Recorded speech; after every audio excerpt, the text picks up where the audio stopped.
महात्मा उपासक डॉक्टर सोहनराज तातेड़ पुनरुत्थान और आत्मविज्ञान के बाद अब ला रहे हैं सनातन सत्य, जैसी दृष्टि वैसी सृष्टि, कुदरत, कुदरती रचना एवं कुदरत के कानून से शाश्वत सुख की प्राप्ति। लॉग इन करें www.drsohanrajtated.com, YouTube channel doctor Sohanraj Tated, play store से डाउनलोड करें mobile app doctor Sohanraj Tated. ओम ह्रीं नमो अरहन्ताणम्। ओम ह्रीं नमो सिद्धाणम्। ओम ह्रीं नमो आयन्याणम्। ओम ह्रीं नमो उवजायाणम्। ओम ह्रीं नमो लोहे सवसावणम्। ऐसो पंच नमोकारो सर्वपापपणासनो मंगलाणं च सर्वेसिं परमं अवै मंगलं परमं अवै मंगलं। ओम नमो भगवते वासुदेवाय। ओम नमः शिवाय। जय सच्चिदानंद। भाइयों बहनों, मातृशक्ति को नमन। आज का हमारा अति उत्तम विषय आध्यात्मिक स्वास्थ्य क्या है। सबसे पहले अध्यात्म किसे कहते हैं, ये समझना बहुत जरूरी है। अध्यात्म का अर्थ होता है भीतर की ओर जाना। खुली आंखों से हम बाहर देखते हैं तो बाहर का सारा दृश्य हमको दिखाई देता है। वह खुली आंख का जगत है, और जब हम आंख बंद करते हैं तो वो भीतर की ओर प्रवेश करते हैं, उसको अध्यात्म कहते हैं। अब भीतर क्या देखना, उसके लिए तो प्रैक्टिस चाहिए। खुली आंख में तो अपने आप दिखाई देता है, आपको प्रयास की, पुरुषार्थ की जरूरत नहीं है।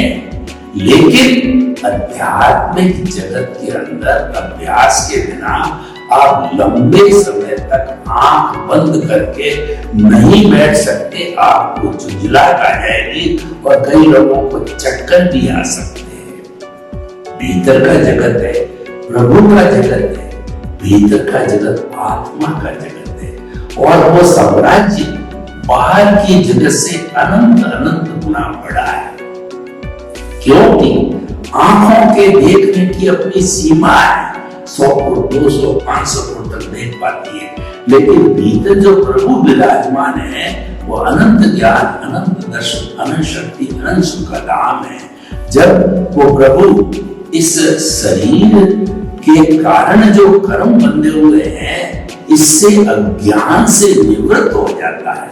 अज्ञान जीरो होता है, प्रभु प्योर हो जाता है, 24 कैरेट का सोना। तब वो केवल ज्ञानी हो जाता है, और केवल ज्ञानी है पूरे ब्रह्मांड की जो है जड़ और चेतन की हर अवस्था को जानने वाला होता है। यानी जो परफेक्ट ट्रुथ हम कहते हैं, वो परफेक्ट ट्रुथ का ज्ञाता केवल ज्ञानी होता है, और कोई नहीं होता। अभी हमारे इस क्षेत्र के अंदर कोई भी केवल ज्ञानी नहीं है, और जल्दी होने की संभावना ही नहीं है। तो इस तरीके से हम आपको ये बताना चाहते हैं कि अध्यात्म का अर्थ होता है भीतर की ओर जाना। भीतर जाकर क्या करें, भीतर जाकर के आप प्रभु का स्मरण करो, प्रभु को देखो, आप मेडिटेशन करो। मेडिटेशन जो है आलंबन ध्यान, निरालंबन ध्यान दोनों तरह का होता है। आलंबन का ये कि आपने आंख बंद करके अपने भगवान, गुरु, इष्ट का चित्र बनाकर उसको जो है देखना चालू किया, बिना राग द्वेष के कि मेरा गुरु ऐसा है, मेरा भगवान ऐसा है, भगवान के ये गुण है, उसको देखना चालू किया। और हम आपको एक प्रयोग कराएंगे। आपके भीतर जो प्रभु विराजमान है, प्रभु अनार की अरूपी है, वो दिखाई नहीं देता है, वो तो अनुभवजन्य है। लेकिन उसके अनुभव का प्रूफ ये है कि मैं किसकी ताकत से बोल रहा हूँ, मैं किसकी ताकत से हाथ हिला रहा हूँ, मैं किसकी ताकत से हाथ खड़े कर रहा हूँ, मैं किसकी ताकत से हाथ टिमटिमा रहा हूँ, वो ताकत मेरी नहीं है। मेरी मतलब शरीर की नहीं है, शरीर तो जड़ है, ये तो मुर्दा है, इसको तो जलाना ही है, जला दिया जाता है। इसीलिए तो पिछले जन्म के कर्म के भुगतान के लिए मिला है। लेकिन ये सब ताकत है, वो प्रभु की वो पावर हाउस है, वो दृष्टा है। देखिए, हम पहले दृष्टा, दृष्टि और दृश्य को समझ लें। मैंने अभी प्रारंभ से बताया कि खुली आंख से दिखाई देता वो दृश्य है। हम किसी हिल स्टेशन पर चले गए तो वहां चारों तरफ पहाड़ के ऊपर हरियाली है और उसके साथ साथ में पशु चहचहा रहे हैं, पक्षी घूम रहे हैं, झरना बह रहा है, नदी कलकल कर बह रही है, उसके अंदर कमल के फूल तैर रहे हैं, हंस तैर रहे हैं और चारों तरफ प्राकृतिक छटा को हम देखते हैं। उसको देखने से हमें ईश्वर के दर्शन होते हैं। प्रकृति का दर्शन ईश्वर का दर्शन है। इसलिए लोग अपने गम भुलाने के लिए, स्वास्थ्य की प्राप्ति के लिए हिल स्टेशन पर जाया करते हैं। वहां पर प्राकृतिक जीवन है। व्यक्ति बीमार पड़ता है अप्राकृतिक जीवन से, व्यक्ति टेंशन में आता है अप्राकृतिक जीवन जीने के कारण। प्रकृति की गोद में जाकर के वो प्राकृतिक जीवन जी करके और फिर स्वास्थ्य को प्राप्त करते हैं। तो भाइयों बहनों, जो आज का हमारा विषय आध्यात्मिक स्वास्थ्य क्या है और ये कैसे प्राप्त किया जा सकता है, तो आध्यात्मिक स्वास्थ्य हमारा ये है कि भीतर हम जाएं तो भीतर का जो साम्राज्य है वो साम्राज्य हमको दिखाई देना चाहिए, उसके अंदर हमको आनंद आना चाहिए। भीतर जो प्रभु विराजमान है वह अनंत ज्ञान, अनंत दर्शन, अनंत शक्ति और अनंत सुख का धाम है। वहां केवल आनंद आनंद आनंद आनंद आनंद ही है, वो सच्चिदानंद है। सबका मतलब अविनाशी, भूत भविष्य वर्तमान के अंदर कभी भी उसका विनाश नहीं होता है और वो ज्ञान दर्शन वाला होता है और आनंद उसका लक्षण है। चारों तरफ आनंद का सागर लहराता है, भीतर चारों तरफ आनंद का तालाब होता है, आनंद का झरना बहता है और उसके अंदर मेरी आत्मा आनंद के सागर में हिलोरे लेती है, डुबकियां खाती है, आनंद का जगत। और जब हम भीतर के आनंद को एक बार स्पर्श कर लेते हैं तो बाहर का आनंद उसकी तुलना में फीका फीका फीका लगता है। देखिए, हम अगर मान लो जो है, जो कहते हैं कि वो जो 56 भोग का जो है भोजन कर लेते हैं, अच्छा भोजन कर लेते हैं, तो हमको जो है रूखी रोटी में कोई आनंद नहीं आता है, क्योंकि उसका आनंद अलग है। तो भीतर का जो आनंद है वो है सतत आनंद है, अनब्रेकेबल आनंद है, क्योंकि वो आनंद का झरना है। बाहर का आनंद तो आनंदाभास है, सुखाभास है। वास्तव के अंदर बाहर का जो ये हम सुख और दुख की बात करते हैं, ये पूरी कल्पना है। सुख दुख का कोई अस्तित्व नहीं है, ये पूरी कल्पना। मैं आपको उदाहरण देना चाहता हूँ कि हम मंदिर में भगवान के दर्शन करके बाहर आते हैं तो हमको जो है वो एक कहना चाहिए कि भिखारी मिलता है। उस भिखारी को हम 10 रुपए का नोट देते हैं तो उसको बड़ा आनंद होता है, सुख होता है कि बड़ा सेठ मिला, मुझे 10 रुपए जो है दान में दिए। अब हमारे पास एक वेल टू डू व्यक्ति जाता है, उसको हम अगर 100 रुपए का भी नोट दे देते हैं तो वो अपनी इंसल्ट समझेगा, उसको दुख होगा।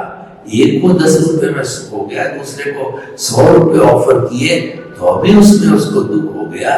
तो ये सुख दुख कल्पना है, इसको सुखाभास कहते हैं, सुख का आभास होता है। बाहर के जीवन में हम देखते हैं कि रोटी में सुख है, कपड़े में सुख है, मकान में सुख है, धन में सुख है, स्त्री में सुख है और अन्य अन्य चीजों के अंदर सुख है, लेकिन ये सुखाभास है, सुख का आभास मात्र है। ये जो है परमानेंट सुख नहीं है, ये तो टेम्परेरी सुख है, ये तो नाशवान सुख है, ये तो जाने वाला सुख है। जो भी सुख और दुख आता है वो जा रहा है, जा रहा है, वो जाने के लिए आ रहा है, रुकने के लिए नहीं आ रहा है। वो तो जाने का तक वो तो अवस्था है, अवस्था मात्र कुदरती रचना होती है, और हर अवस्था टेम्परेरी नाशवान जड़ होती है, वो टिकती नहीं है, क्योंकि वो है ही अवस्था है। तो भाइयों बहनों, हम आध्यात्मिक स्वास्थ्य की बात कर रहे थे कि भीतर का स्वास्थ्य प्राप्त करना आध्यात्मिक स्वास्थ्य है, और उसको प्राप्त करने के लिए हमें मेडिटेशन के अंदर जाने का प्रयास करना चाहिए, श्वास प्रेक्षण करनी चाहिए, और तो सहज ही हमें भीतर के जो हमारा जो जगत है उसके दर्शन हो जाएंगे।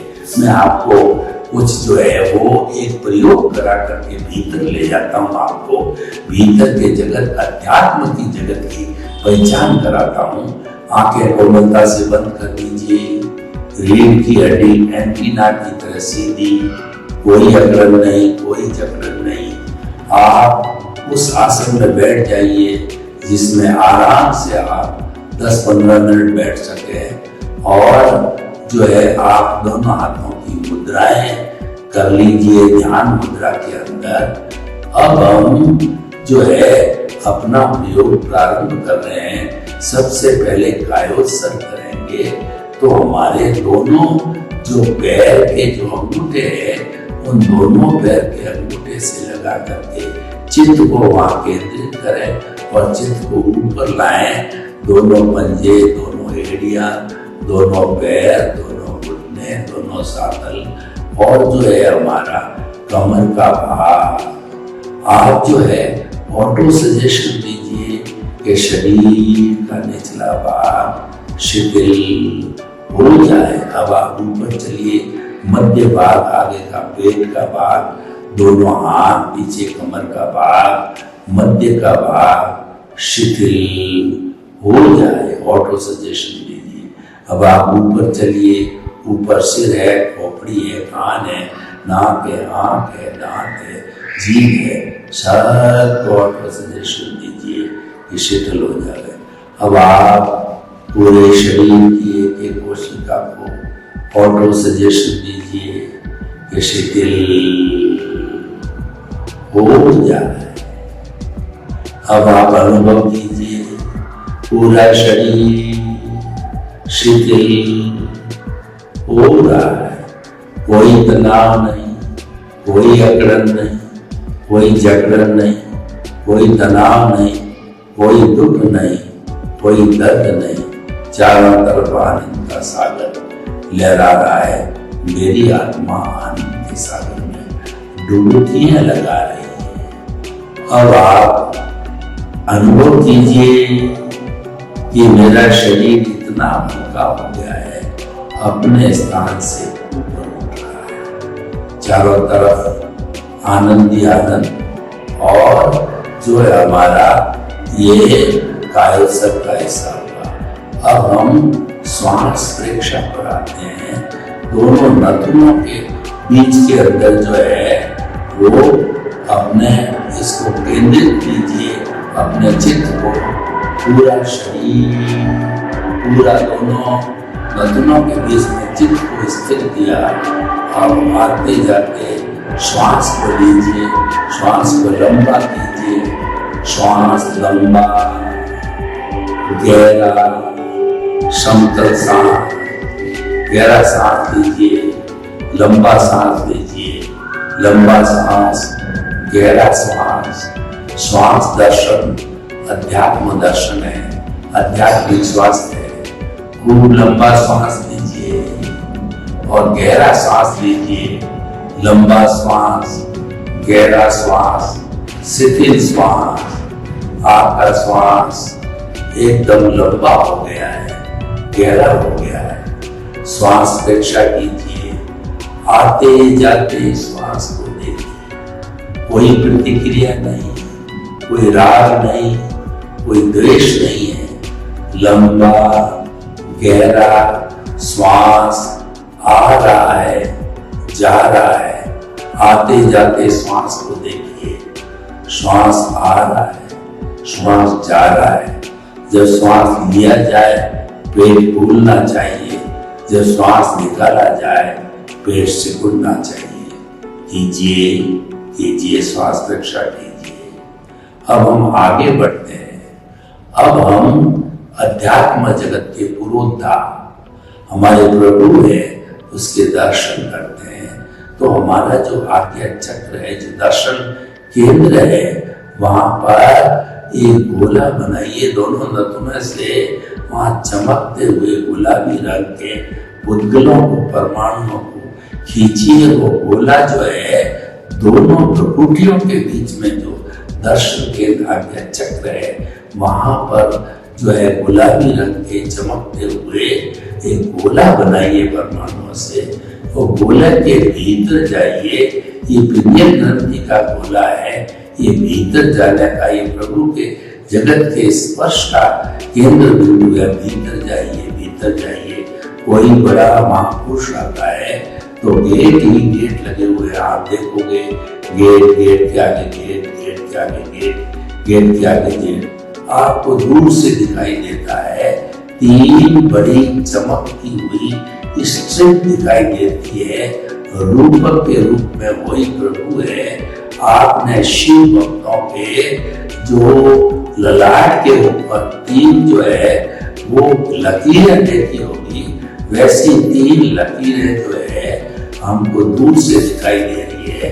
पहली जो लकीर स्ट्रिप है उसके अंदर चमकता हुआ गुलाबी रंग है और वह हमें शांति देता है। दूसरी जो स्ट्रिप है वो चमकता हुआ पीला कलर हल्दी का, वो हमारे को आनंद की अनुभूति कराता है। तीसरा एकदम व्हाइट कलर की स्ट्रिप है, वह हमारे को मुक्ति की ओर ले जाती है, प्यूरिटी की ओर ले जाती है। तो ये हमारा प्रभु है। इनके दर्शन कीजिए, इनका स्वनिरीक्षण करिए, स्वपरीक्षण कीजिए, इनसे वार्तालाप कीजिए, इनको सेल्फ रियलाइजेशन कीजिए। ये 14 लोगों के नाथ है और 33 करोड़ देवी देवता इसकी उपासना करते हैं। इसलिए ये सब में एक समान विराजमान है। 84 लाख जीवन में, राम में, कृष्ण में, महावीर में, आप में, मेरे में, घोड़े में, गधे में, ऊंट में, भगवत स्वरूप के सब एक समान है। यानी द्रव्य आत्मा सब एक समान है। जो अलग अलग दिखाई देता है वो अपने अपने कर्मों के कारण अलग अलग दिखाई देते हैं। तो ऐसा प्रभु जो है उसके हम दर्शन कर रहे हैं। प्रभु को जो आप आश्वासन दीजिए कि मैं आपको मुक्त कराऊंगा, मुझे आप आशीर्वाद दो, मुझे शक्ति दो, जागृति दो कि मेरे मन में किसी के प्रति बुरे भाव नहीं आए, मैं किसी को दोषी नहीं देखूं, मेरे द्वारा किसी को दुख न हो, मेरा राग द्वेष हर क्षण बढ़ता रहे, मेरा संभाव हर क्षण बढ़ता रहे और मैं किसी के प्रति अभिप्राय ओपिनियन नहीं दूं। हर जन्म में मेरे को मुक्ति के कर्म मिले, हर जन्म में मेरे को ज्ञानी पुरुष मिले और मेरे को जो सदगुरु मिले। ऐसी कृपा करो, जागृति करो, जागृति करो। मधुरो हमारे प्रभु से आशीर्वाद लीजिए और अपने जीवन की सफलता का आशीर्वाद लीजिए, मुक्ति का आशीर्वाद लीजिए।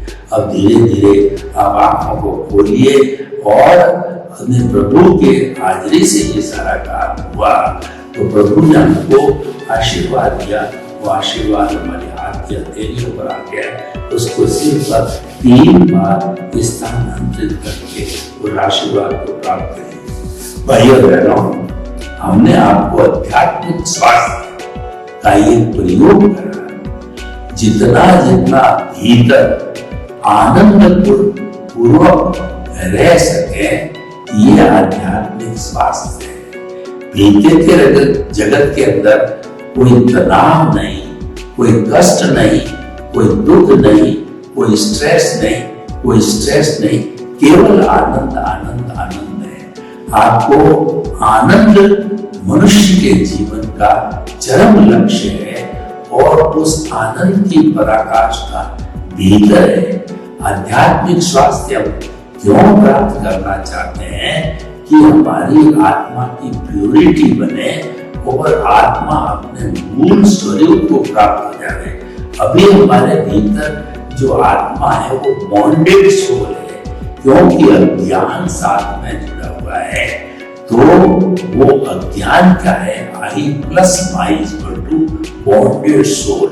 मैं और मेरा अज्ञान है, तो आई माइनस माई कर देता हूँ तो प्योर सोल हो जाती है।